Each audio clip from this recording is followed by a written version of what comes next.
प्यारे बच्चों और मित्रों नमस्कार। आज के इस हायर मैथमेटिक्स के वीडियो लेक्चर में मैं आपका स्वागत करता हूं। और पिछले वीडियो लेक्चर में हमने बात की थी non linear first order differential equation के ऊपर। Ordinary differential equation, basically we are not discussing with partial differential equation. तो ordinary differential equation non linear हो, फर्स्ट ऑर्डर हो, उसके ऊपर हम लोगों ने बात की थी। और कई सारे टाइप्स और कई सारे जो प्रोसीजर्स हैं जिनकी मदद से हम लोग सॉल्व करेंगे in non linear differential equations को, इसके ऊपर हम लोगों ने डिस्कस भी किया था। पिछली क्लास में हम लोगों ने non linear differential equation solvable for p, मतलब जिसे पी के लिए सॉल्व किया जा सके, है ना, पी उसमें एक की रोल प्ले कर रहा हो, ऐसी डिफरेंशियल इक्वेशंस को हमने सॉल्व किया था। और उसी क्रम में आगे बढ़ते हुए आज हम लोग बात करेंगे उन डिफरेंशियल इक्वेशंस के ऊपर जिन्हें y के लिए सॉल्व किया जा सकता है। इट मीन्स दैट कि जिसमें y को एक तरफ रखते हुए बाकी सारी चीज को दूसरी तरफ रखते हुए हम उसे सॉल्व करेंगे, है ना, इसमें y की रोल प्ले करेगा। ठीक है। हालांकि आपके सामने एक कंफ्यूजन हो सकता है कि भाई कैसे पता चलेगा कि कौन सी इक्वेशन x के लिए होगी, कौन सी y के लिए होगी और कौन सी वाली p के लिए सॉल्व होगी। तो इसका सिंपल सा जवाब मैं ऐसे कह सकता हूं कि जिस इक्वेशन में केवल एक अकेली जगह पर y हो वो y के लिए सॉल्व हो जाएगी, जिसमें अकेला एक x हो वो x के लिए सॉल्व हो जाएगी। सामान्यतः हमेशा ये कोई जनरल रूल नहीं है, लेकिन एक आइडेंटिफिकेशन के लिए आप ये प्रोसीजर अडॉप्ट कर सकते हैं। ठीक है ना। और p के लिए तो जिसमें p क्वाड्रेटिक या फिर क्यूबिक फॉर्म में होगा, जिसको फैक्टराइज आसानी से किया जा सके, जैसा कि हमने पिछली क्लास में भी देखे थे क्वेश्चंस, आप इस तरह से सॉल्व करेंगे इक्वेशंस को। क्योंकि जो non linear first order differential equation है उनको सॉल्व करने के लिए, उनकी पहचान के लिए कोई हमारे पास थंब रूल नहीं है एग्जैक्टली जिसकी मदद से हम हर तरह की इक्वेशन के ऊपर उसे अप्लाई कर सकें। तो इसलिए हमने इक्वेशंस को कैटेगराइज कर दिया है और उनकी सॉल्विंग सोल्यूशन जो टेक्निक्स हैं वो अलग अलग डेवलप कर ली है, जिनकी मदद से हम लोग उन्हें सॉल्व करते हैं। तो चलिए आइए आज हम लोग बात करेंगे किसके ऊपर, सॉल्वेबल फॉर y, ऐसी इक्वेशंस जो y के लिए सॉल्व होंगी। तो डेफिनेटली अगर हम सॉल्वेबल फॉर y के लिए बात कर रहे हैं तो हमारे पास में जो भी इक्वेशन रहेगी वो कुछ इस फॉर्म में रहेगी। कैसी बच्चों? सपोज दैट हम उसको इस फॉर्म में लिख पाएंगे x और p, मतलब कि उसे हम function of x and p के रूप में लिख पाएंगे। जो भी वो इक्वेशन होगी पहले आप उसे इस रूप में लिख देंगे। ठीक है। Suppose that this is equation 1। Now फिर इसके बाद में आप इसको डिफरेंशिएट करेंगे, differentiating with respect to x, है ना, differentiating with respect to x। तो जैसे ही आप इसको x के लिए सॉल्व करेंगे तो भाई यहां पर बन जाएगा आपके पास में dy बाई dx। ठीक है ना। और ये जो फंक्शन है सबसे पहले ये डिफरेंशिएट होगा किसके रिस्पेक्ट में, x के रिस्पेक्ट में, पार्शियली होगा because this is the function of x and p। ठीक। फिर इसके बाद में जो भी आपका फंक्शन है वो किसके रिस्पेक्ट में डिफरेंशिएट होगा, वो आपका डिफरेंशिएट होगा del f by del p, and then इसके बाद में ये होगा dp बाय dx, यानी p जो है वो x के रिस्पेक्ट में डिफरेंशिएट होगा। ठीक है। अल्टीमेटली आप लोगों को पता है कि जो dy बाई dx है हम उसको p से रिप्रेजेंट कर रहे हैं यहाँ पर। ठीक है। इस पूरे के पूरे क्या कहते हैं टॉपिक में हम dy by dx is equals to p use कर रहे हैं बच्चों। ठीक। तो ये dy by dx is equals to p हो गया, एंड ये dy बाई dx को हम लोग लिख देंगे p, and this is what, this is the function of, इसमें x होगा, इसमें p होगा, इसमें dp बाई dx होगा। तो हमारे पास में एक फंक्शन आ जाता है f1 जिसमें x है, जिसमें p है और जिसमें dp बाय dx है। ठीक है ना। एंड सपोज दैट ये हमारा इक्वेशन नंबर 2 मान लीजिए आप। सपोज दैट कि इस डिफरेंशियल इक्वेशन जो कि dp बाई dx में एक डिफरेंशियल इक्वेशन है, I repeat dp by dx में एक डिफरेंशियल इक्वेशन है, तो यहां पर जो वेरिएबल है वो p काम कर रहा है, p के रूप में काम कर रहा है। तो आप इस डिफरेंशियल इक्वेशन को सॉल्व करेंगे, ठीक, p के लिए, मतलब आपको इसे सॉल्व करके p की वैल्यू निकालनी है। तो आप इसको सॉल्व करेंगे and suppose that the possible solution of 2 is, suppose that कि इसका जो पॉसिबल सॉल्यूशन है वो आता है हमारे पास f2 उसमें x होगा, उसमें p होगा और उसमें c होगा इज इक्वल्स टू 0। कांस्टेंट आएगा इसे, सिंपल सी बात है, integrating constant, and this is your 3। तो ये जो इक्वेशन नंबर 3 आई है इसमें x है, p है और c है, और जो इक्वेशन नंबर 1 है इसमें y है, x है और p है। अगर हम फर्स्ट और 3 से, है ना, फर्स्ट और थर्ड से p को एलिमिनेट कर दें तो इससे जो सोल्यूशन हमें मिलेगा वो इस डिफरेंशियल इक्वेशन 1 का सोल्यूशन होगा। ठीक है, the solution of 3 is obtained by eliminating p from 1 and 3। it's solution of 1 है basically, not 3, is obtained by eliminating p from first and 3।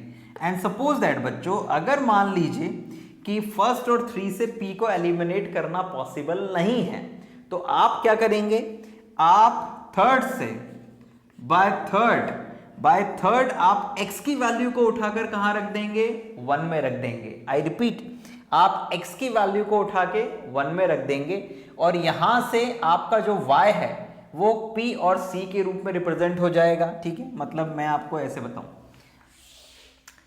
यहां से x की वैल्यू को उठा के यहां रखेंगे तो आपके पास में y जो है वो बन जाएगा f dash function of what, p and c, और इसको सिंप्लीफाई करेंगे तो इसको भी आप x function of f2 dash p and c के रूप में आप लिख पाएंगे। ठीक है ना, तो ये जो दोनों हैं ये मिलकर कंबाइंडली सॉल्यूशन बनाएंगे किसका, इक्वेशन नंबर 1 का। लेकिन ये दो इक्वेशंस बनेंगे जिसमें p पैरामीटर के रूप में रहेगा और ये दोनों मिलकर सॉल्यूशन कहे जाएंगे इस डिफरेंशियल इक्वेशन 1 के लिए। लेकिन ये तभी पॉसिबल होगा जब आप फर्स्ट और थर्ड से p को एलिमिनेट ना कर पाए।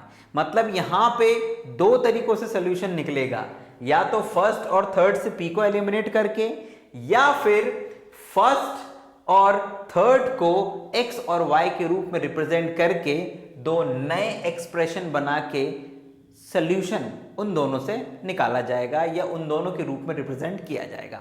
तो दिस इज द प्रोसीजर बच्चों जिसकी मदद से आप डिफरेंशियल इक्वेशंस को सॉल्व करेंगे y के लिए। ठीक, अब मैं आपके सामने कुछ क्वेश्चंस लेता हूं, उनको सॉल्व करूंगा, तो जो टेक्निक हमने अभी डिस्कस करी है उसका प्रैक्टिकली आपको एग्जाम्पल मिल जाएगा। तो चलिए आइए क्वेश्चन सॉल्व करते हैं।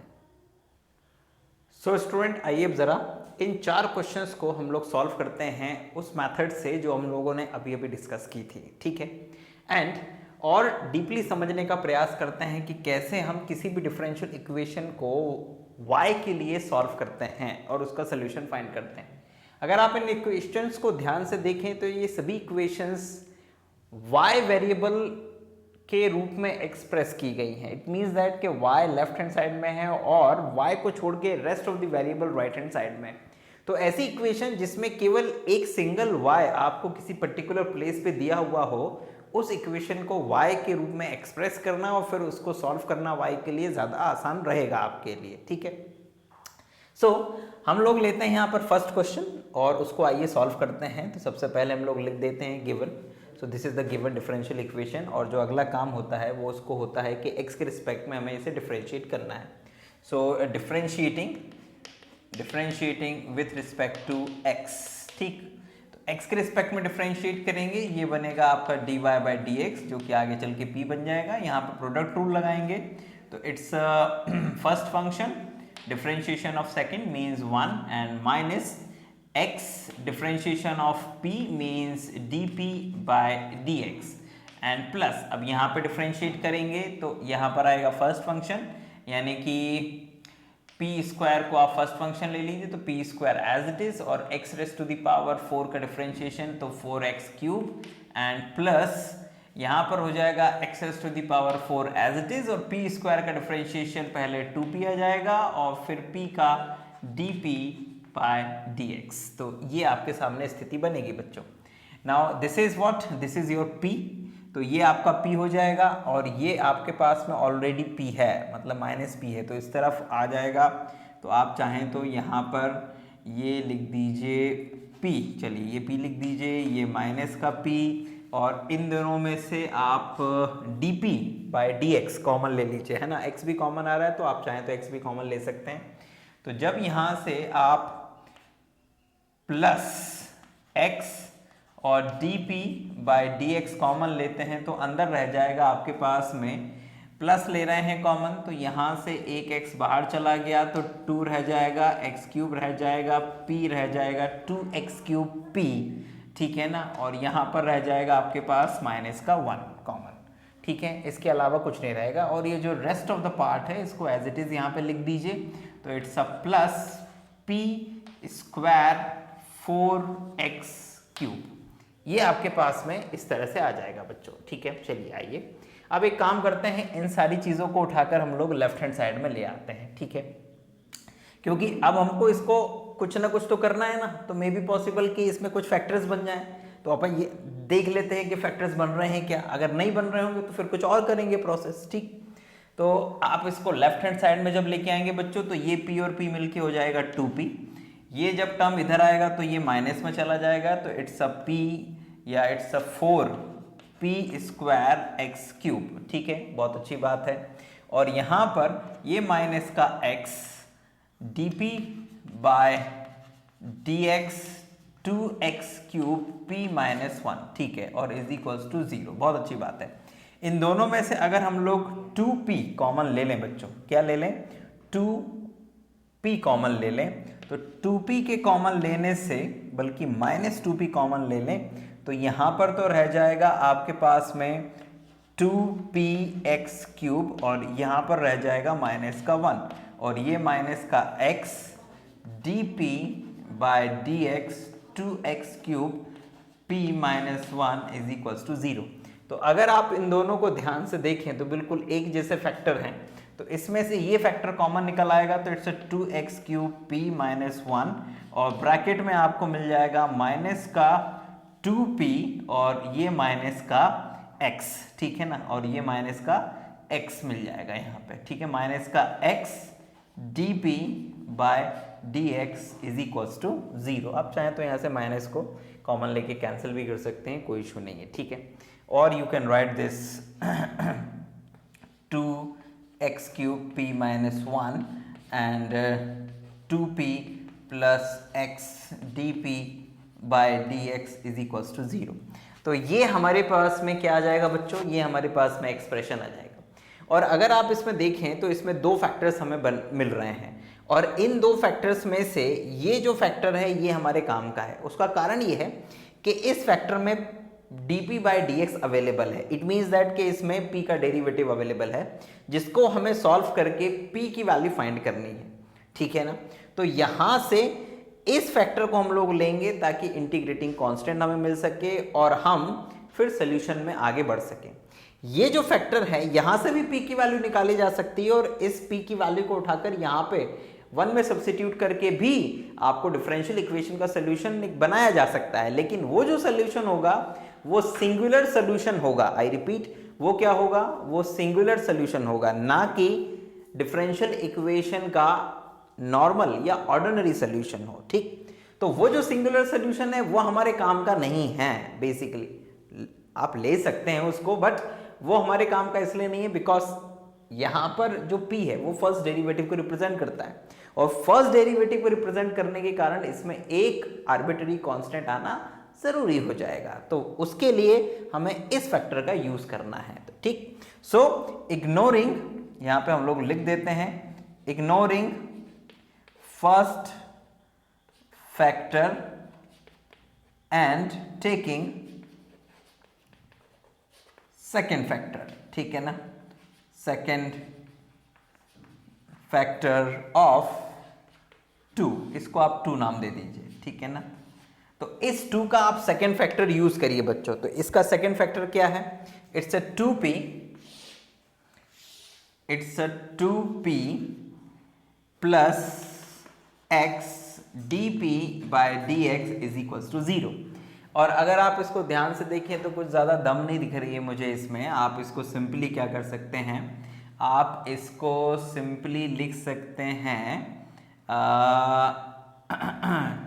2p minus is equals to minus x dp by dx। तो इसको आप लिख सकते हैं बच्चों क्या, you can write this, okay ठीक है। तो ये 2dx by x is equals to minus, ये ठीक है, माइनस को इधर भी लगा लें, इधर पे भी लगा लीजिए, कोई दिक्कत नहीं है। तो माइनस dp बाय p, ठीक है।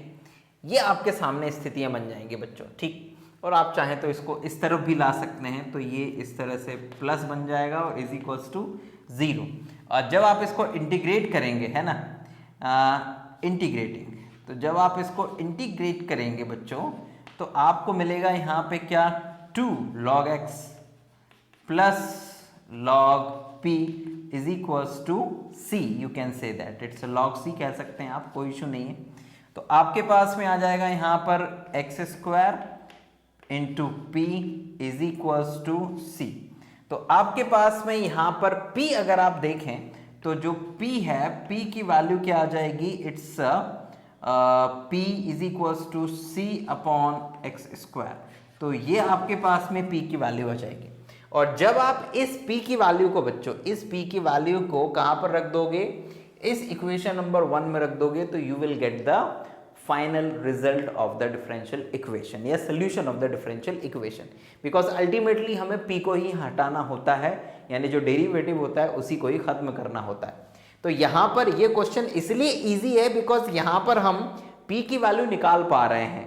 अगर p की वैल्यू निकाल पा रहे हैं और p को यहाँ से और इक्वेशन 1 से एलिमिनेट कर पा रहे हैं। अगर नहीं कर पाते तो फिर हमें क्या करना होता, यहाँ से फिर x की वैल्यू उठाकर यहाँ रखनी होती और फिर ये इक्वेशन x के फॉर्म में और ये इक्वेशन y के फॉर्म में मिलकर हमारा सोल्यूशन बनाते डिफरेंशियल इक्वेशन का, ठीक है।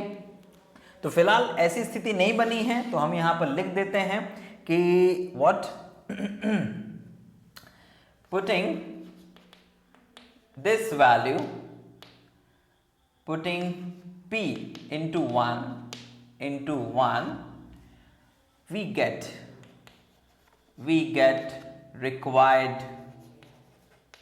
required solution। तो हमें आवश्यक सॉल्यूशन जो है वो मिल जाएगा। तो this is y is equals to minus x, p की वैल्यू आपके पास में c अपॉन एक्स स्क्वायर है, तो ये c upon x square plus x raise to the power 4 c upon x square raise to the power 2। आप इसको simplify कर लीजिए तो y इज इक्वल्स टू आपके पास में आ जाएगा minus c upon x plus ये x की पावर 4 कैंसिल हो जाएगा इससे, और आपके पास में आ जाएगा इट्स ओनली c स्क्वायर, ठीक। So this is the required solution of the differential equation number 1, ठीक। तो इस तरह से ये पहला वाला जो डिफरेंशियल इक्वेशन है हमने सॉल्व किया, जो कि y को लेकर सॉल्व किया गया था और जो प्रोसीजर था वो आप लोगों के सामने है। आप पहले उसे y and is equals to function of x and p में एक्सप्रेस करेंगे, x के रिस्पेक्ट में डिफरेंशिएट करेंगे, सिंप्लीफाई करेंगे, फैक्टर्स बनाने अगर बन रहे हैं तो फैक्टर्स बनाएंगे। कभी कभी क्या होता है कि ये जो इक्वेशन है ये लीनियर डिफरेंशियल इक्वेशन में भी कन्वर्ट हो जाती है, जैसा कि सेकंड क्वेश्चन में होने भी वाला है। लीनियर डिफरेंशियल इक्वेशन फिर उसको आप सॉल्व करिए, या तो IF बना के सॉल्व करिए या सेपरेशन वेरिएबल से सॉल्व करिए, जो भी टेक्निक है, ऐसा भी होता है कभी कभी। तो यहाँ पर ऐसा कुछ नहीं हुआ, फैक्टर्स बने। फैक्टर्स में से जो दूसरा फैक्टर था वो हमारे काम का था और उसने हमें एक डिफरेंशियल इक्वेशन बनाया जिसमें कि हम सेपरेशन ऑफ वेरिएबल आसानी से कर पाए। वहां से हमने p की वैल्यू निकाली c अपॉन एक्स स्क्वायर और फिर उसकी मदद से इक्वेशन नंबर 1 में उस वैल्यू को सब्स्टिट्यूट करके फाइनल जो रिक्वायर्ड सोल्यूशन है डिफरेंशियल इक्वेशन का वो बनाया। तो दिस इज द प्रोसीजर बच्चों जो आपको अडॉप्ट करना है। ये प्रोसीजर्स में से यानी कि सोल्यूशन जो हमें करना है उसमें से एक काइंड है, मतलब एक तरीका है। जरूर नहीं है कि हमें हर स्थिति में फैक्टर्स ही मिले, ठीक। अब आइए सेकंड क्वेश्चन लेते हैं तो आपको और क्लियर होगा कि हमें इसमें कैसे काम करना है बच्चों, ठीक। आइए देखते हैं। नाउ बच्चों, फर्स्ट क्वेश्चन के बाद में आइए आते हैं हम लोग सेकंड क्वेश्चन के ऊपर। और सेकंड क्वेश्चन जो है वो बड़ा इंटरेस्टिंग क्वेश्चन है और इम्पॉर्टेंट क्वेश्चन भी है। हमें सॉल्व करना है y is equals to 2px plus p raise to the power n। तो चलिए आइए पहले तो देख लेते हैं कि हमने सही लिखा है, बिल्कुल सही लिखा है। Now we are starting to solve this question. तो यहाँ पे सबसे पहले आप लिखेंगे सॉल्व और गिवन। तो जो आपको गिवन है उसको लिखिए y is equals to 2px plus p raise to the power n। This is your equation number 1। और जैसा कि अपने को पता है कि सबसे पहले हमें इसे x के रिस्पेक्ट में डिफरेंशिएट करना है, तो वो काम करिए। सो यहाँ पर लिखिएगा differentiating with respect to x। तो जैसे ही आप x के रिस्पेक्ट में डिफरेंशिएट करेंगे तो this is dy by dx is equals to, जैसे कि आपको पता है p is equals to 2 for p into 1 second का differentiation plus 2x dp by dx plus n p raise to the power n minus 1 dp by dx। Simple, ये हमारे सामने पास में आ जाएगा। नाउ ये है 2p और ये है p, ये इस तरफ जब आएगा तो माइनस का p बन जाएगा, तो it's minus p is equals to, इन दोनों में से आप कॉमन क्या ले सकते हैं, dp बाई dx।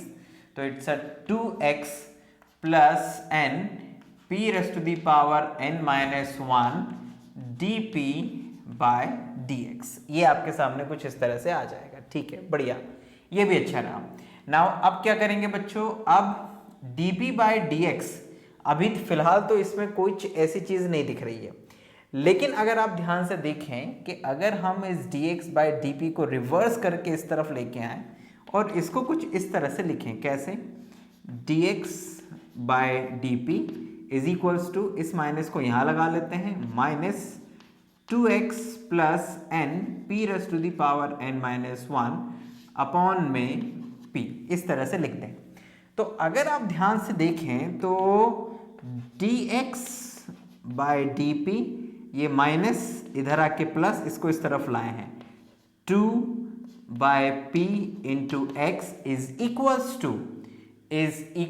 टू ये दोनों के ऊपर लगेगा, है ना, minus, is equals to minus n, ये p raise to the power, ये ऊपर जाएगी पावर, तो इट्स n माइनस 2। ठीक है, तो आपके पास में ये एक इक्वेशन आ जानी है बच्चों, right. Now look at that, ये जो इक्वेशन आपके पास में आई है, इसको अगर आप ध्यान से देखें तो ये x में एक linear first order differential equation है, जिसको कि हम लोग IF वाले मेथड से सॉल्व कर सकते हैं। बिकॉज अल्टीमेटली इसे सॉल्व करके हमें करना क्या है, हमें p में और x में और c के साथ में एक इक्वेशन बनानी है। तो इसे हम लोग सॉल्व करेंगे यूजिंग IF मेथड। तो हम यहाँ पे सबसे पहले लिख देते हैं कि above equation is first order linear differential equation, first order linear differential equation। so IF is equals to, इसको हम लोग 2 नाम दे देते हैं। तो IF is equals to इसके लिए क्या आएगा बच्चों, it's e to the power integration. अब देखो इसमें वेरिएबल का काम p कर रहा है, ध्यान दीजिएगा, है ना। तो यहां आ जाएगा 2 अपॉन p और ये dp, ठीक है, 2 अपॉन p और dp, right. Now this is equals to integration, 2 upon p का इंटीग्रेशन हो जाएगा 2 log p, ये p इसके ऊपर स्क्वायर चढ़ जाएगा, तो आपके पास में अल्टीमेटली p स्क्वायर आ जाएगा। ये इसके लिए IF आ गया। एंड तो ये आ गया, and solution of 2, solution of 2 क्या होगा, आपको पता है ये formula, IF into x is equals to integral IF bracket में आएगा minus n p raise to the power n minus 2, यहां पर आ जाएगा dp और ये c। बिकॉज इसमें इंडिपेंडेंट वेरिएबल जो है वो p है, तो दैट्स वाई आप इंटीग्रेशन p के रिस्पेक्ट में करेंगे, तो गलती कहीं पर ना हो, इसलिए इस बात का ध्यान आप लोगों को रखना है। अब इसको आगे सॉल्व करते हैं। तो आगे सॉल्व करने के लिए आप इसमें वैल्यू सब्स्टिट्यूट करिए। तो IF इज ओके, IF यहाँ पे लिख दीजिए, IF की वैल्यू लिखिए। तो IF आपके पास में है कितना, पी स्क्वायर, तो यहाँ लिख दीजिए पी स्क्वायर, यहाँ x is equals to integration, यहाँ पर आ जाएगा पी स्क्वायर, ये है आपका माइनस का n p raise to the power n minus 2, ये dp और ये c। तो अगर आप देखें तो ये पी स्क्वायर और ये p raise to the power जो माइनस 2 है वो मिलके p raise to the power p बन जाएगा। तो आपके पास में आ जाएगा this is minus n p raise to the power n plus 1 upon n plus 1 plus c। तो this is p square into x is equals to this one, और यहां से अगर आप x की वैल्यू निकालना चाहें तो दिस इज इक्वल्स टू, ये p स्क्वायर को आप नीचे लेके जाइएगा बच्चों, p स्क्वायर को जब नीचे लेके जाएंगे तो ये माइनस का n divide by n plus 1, यहाँ पे p की पावर n प्लस 1 है, तो ये आपके पास में हो जाएगा बच्चों p raise to the power n minus what, n minus 1, ठीक है, ओके यस n और n माइनस 1, ठीक है, और plus c upon p square. तो ये आपके पास में x की वैल्यू आ गई है, ठीक है ना। तो ये x आ गया, इसको नाम दे दीजिएगा थर्ड। अब इस x की वैल्यू को अब अगर आप ध्यान से देखें तो यहां से p की वैल्यू निकाल पाना संभव नहीं है कि हम उस p की वैल्यू को निकालकर इस y में रख सकें और फाइनल सॉल्यूशन बना सके इक्वेशन नंबर 1 के लिए। तो अब जब आप p को एलिमिनेट नहीं कर पा रहे हैं जैसे कि पिछले वाले क्वेश्चन में कर दिया था, तो अब आप क्या करेंगे, तो अब आप इस x की वैल्यू को रख देंगे यहां पर 1 में और y बनाएंगे, x आप बना चुके हैं, y बनाएंगे और फिर ये x और y मिलके सॉल्यूशन बनाएंगे किसका, इक्वेशन नंबर 1 का। तो अब आप इसको क्या करेंगे, पुट दिस वैल्यू इनटू 1।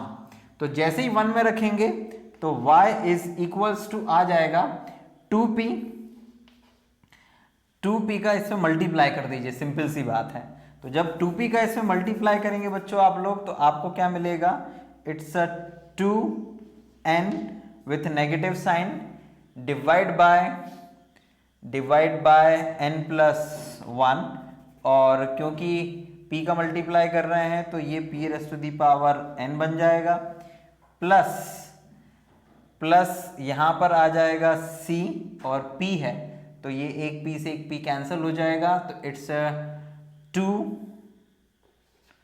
2 एक p से p कैंसिल, तो आपके पास में ये आ जाएगा कितना बच्चों, इट्स 2c अपॉन p और plus p raise to the power n है आपके पास में।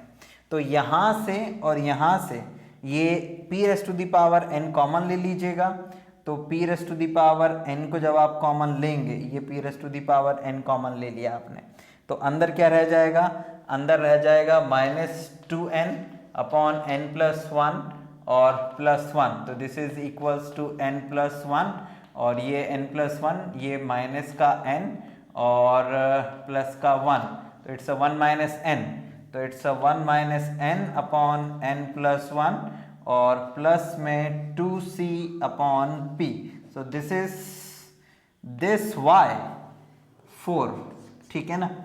तो ये जो इक्वेशन 3 और 4 है ये कंबाइंडली सॉल्यूशन देंगे आपको किसका, इक्वेशन नंबर 1 का।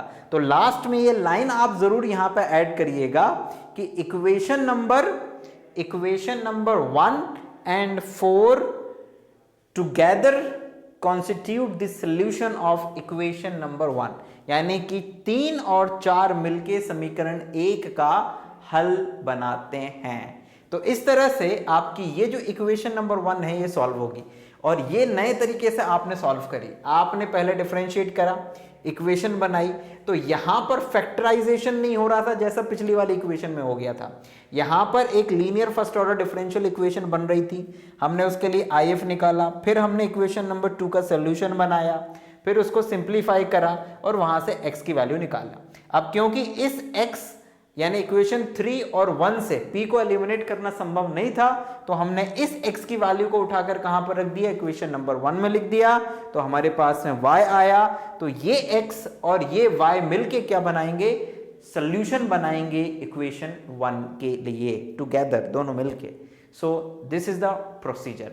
तो आपको ज्यादातर जो क्वेश्चंस मिलने वाले हैं बच्चों वो इसी टाइप के मिलेंगे इस पर्टिकुलर टॉपिक में। तो इस बात का ध्यान रखिएगा कि आपको जब भी y के लिए कोई इक्वेशन सॉल्व करने को मिलेगी, ये पहचानना भी बड़ा काम होगा आपके लिए, ठीक। तो आपको उसमें इन दो चीजों का, या तो फैक्टर्स बनेंगे या फिर जो इक्वेशन बनेगी वो लीनियर डिफरेंशियल इक्वेशन के फॉर्म में या सेपरेशन ऑफ वेरिएबल के फॉर्म में इजीली सॉल्व हो जाएगी। तो ये क्वेश्चन नंबर 2 यहाँ पे फिनिश हो जाता है बच्चों। Now I am moving to the question number 3। आइए उसे देखते हैं, ठीक। और यहाँ पे मैं आपको क्वेश्चन नंबर 4 के लिए हिंट कर देता हूँ। जैसे क्वेश्चन नंबर 4 अगर आप देखो तो बिल्कुल यही है, बस अंतर इतना है कि इसमें n बराबर 2 है ना। अगर इस पूरे के पूरे क्वेश्चन में n की जगह पर 2 लिख दें तो ये क्वेश्चन नंबर 4 बन जाता है। तो अगर आप यहाँ पे n की जगह 2 लिखेंगे तो बिल्कुल यही प्रोसीजर चलेगा, बस जहां जहां पर n है वहां पर 2 आ जाएगा। इसी तरह से फर्स्ट ऑर्डर की लीनियर डिफरेंशियल इक्वेशन बनेगी, सॉल्व करना पड़ेगा, x की वैल्यू आएगी, x की वैल्यू को यहाँ सब्स्टिट्यूट करेंगे तो x और y मिलके इसका सोल्यूशन बनाएंगे मिलके, ठीक है बच्चों। तो इसको आप लोग खुद से करेंगे। फोर्थ वाले को, थर्ड वाले को मैं आपके सामने यहाँ पर सॉल्व करता हूँ। सो स्टूडेंट चलिए आइए क्वेश्चन नंबर 3 को सॉल्व करते हैं। तो क्वेश्चन नंबर 3 ज़्यादा टफ नहीं है, बहुत आसान है। तो दिस इज थर्ड। तो सबसे पहले यहाँ पे लिख लेते हैं given y is equals to, आपको दिया है x plus a tan inverse p, ठीक है, ओके, दिस इज 1। तो सबसे पहले आप क्या करेंगे, यहाँ पे सिंपली आप इसे डिफरेंशिएट करेंगे। So differentiating 1 with respect to x, sorry with respect to, हाँ बिल्कुल x। तो आपको मिल जाएगा बच्चों dy by dx is equals to p, basically x का डिफरेंशिएशन 1 और a tan इनवर्स का हो जाएगा बच्चों 1/1 प्लस p स्क्वायर और dp बाय dx सिंपली। तो अब आप क्या करेंगे, इस p1 को इधर लेके जाएंगे तो ये p minus 1 is equals to a/p square plus 1 और ये dp बाय dx, जिसको अगर आप ध्यान से देखें तो ये अपने आप में सेपरेट, इसमें दो ही वेरिएबल दिख रहे हैं dp और dx। तो सेपरेशन ऑफ वेरिएबल इसमें आसानी से किया जा सकता है। तो इसको आप लोग कुछ इस तरह से करेंगे बच्चों, क्या, dx को तो आप इधर लेके आ जाएंगे, ये dx, और ये लिख देंगे आप a/p minus 1 p square plus 1 और ये dp। तो अगर आप देखें तो ये आपने क्या कर दिया, simply this is the separation of variable कर दिया है आपने, सेपरेशन ऑफ वेरिएबल्स, ठीक। तो सेपरेशन ऑफ वेरिएबल्स करने से आपके सामने ये स्थिति बन जाएगी। अब ये जो आपने सेपरेशन ऑफ वेरिएबल करा है तो उसमें आप 1/p माइनस 1 का इंटीग्रेशन जानते हैं, 1/p स्क्वायर प्लस 1 का भी, लेकिन दोनों साथ में मल्टीप्लाई में है। तो इसमें पार्शियल फ्रैक्शन की मदद से इसको अलग कर दीजिए। तो मैं पूरा पार्शियल फ्रैक्शन वाला टॉपिक नहीं कर रहा हूँ क्योंकि वो आप लोगों ने छोटी क्लासेस में पढ़ रखा है। मैं सिंपली क्या कर देता हूँ कि इसको तोड़ देता हूँ। तो जब आप इसको तोड़ेंगे तो ये कुछ ऐसा बनेगा, it's a/2 1/p minus 1 minus p plus 1/p square plus 1 और ये dp। बिकॉज जब आप इसको एलसीएम लेके सॉल्व करेंगे तो यहाँ पे नीचे तो ये आ जाएगा, ये दोनों मल्टीप्लाई होके p स्क्वायर माइनस 1 देंगे, ये माइनस उसको माइनस p स्क्वायर प्लस 1 बना देगा और ये p स्क्वायर प्लस 1 इधर जाएगा, p स्क्वायर से p स्क्वायर कैंसिल हो जाएगा और -1 ये +1 बन चुका होगा। तो यहाँ पे 1 और 1 मिलके 2 और इस 2 से कैंसिल आउट हो जाएंगे, वापस ये चीज़ आ जाएगी। सो ये पार्शियल फ्रैक्शन शॉर्ट में हमने यहाँ पे कर दिया, क्योंकि वास्तव में पार्शियल फ्रैक्शन का मतलब ही होता है कि सेपरेटिंग इन सिंपल फ्रैक्शंस, ठीक। तो हमने ये सिंपल फ्रैक्शंस बना दिए। अब अगर आप ध्यान से देखें तो इसको आसानी से इंटीग्रेट किया जा सकता है, because 1/p minus 1 easily integrable है, -p/p स्क्वायर प्लस 1 इंटीग्रेबल है और -1/p स्क्वायर प्लस 1 भी इंटीग्रेबल है। तो आइए इसको इंटीग्रेट करते हैं। तो यहाँ पर हम लोग लिख देते हैं इंटीग्रेटिंग। तो ये जब आप इंटीग्रेट करेंगे तो dx का जो इंटीग्रेशन है बच्चों, मैं यहाँ पे लिखता हूँ dx का integration x a/2 is okay. 1/p-1 का integration it's a log p-1, ठीक। नाउ देन इसके बाद में -p/p² का इंटीग्रेशन, तो इसमें 2 आना चाहिए, यहां पर तो 2 नहीं है, तो इट्स अ -1/2 log p²+1 ये आ जाएगा, माइनस और 1/p²+1 का जो इंटीग्रेशन होगा बच्चों, जहां तक मेरा ख्याल है कि इट्स tan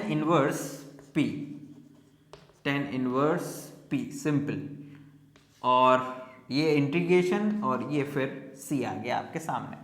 तो आपके सामने कुल मिला के जो x की वैल्यू है बच्चों वो ये आएगी, और जहां तक मुझे लग रहा है इस इन दोनों को छोड़ दें तो बाकी और कहीं पे आपको इसको कुछ भी सिंप्लीफाई करने की ज़रूरत नहीं है। तो यहाँ पर अगर आप देखें तो ये आ जाएगा log, यहाँ आ जाएगा p-1 और नीचे रूट में आ जाएगा p²+1, ठीक है, और ये माइनस का tan इनवर्स p आ जाएगा, ठीक है, एंड प्लस c, राइट। और ये x इसको नाम दे दीजिए 2 और इस वैल्यू को उठाकर रख दीजिए 1 में। Put this into 1, put it into 1, तो 1 में जब रखेंगे तो y इज इक्वल्स टू आ जाएगा आपका a/2 log p-1 रूट में p²+1 minus tan inverse p plus c, और ये प्लस में a tan इनवर्स p, आप चाहें तो यहां से tan इनवर्स और tan इनवर्स p को कॉमन ले सकते हैं, तो इट्स a-1 आ जाएगा, सिंपली बात, ठीक है। लेकिन उसकी कोई ज़रूरत नहीं मेरे हिसाब से, इट इज़ ओके। तो ये जो 2 और 3 है, ये 2 और 3 मिलके इक्वेशन नंबर 1 जो है उसका सोल्यूशन बनाएंगे, बिकॉज 2 और 3 x और y के साथ में है और दोनों ही p पैरामीटर को p को एज अ पैरामीटर वेरिएबल की तरह ट्रीट कर रहे हैं। तो आप यहां पे लिख दीजिएगा कि equation 2 and 3 together constitute solution of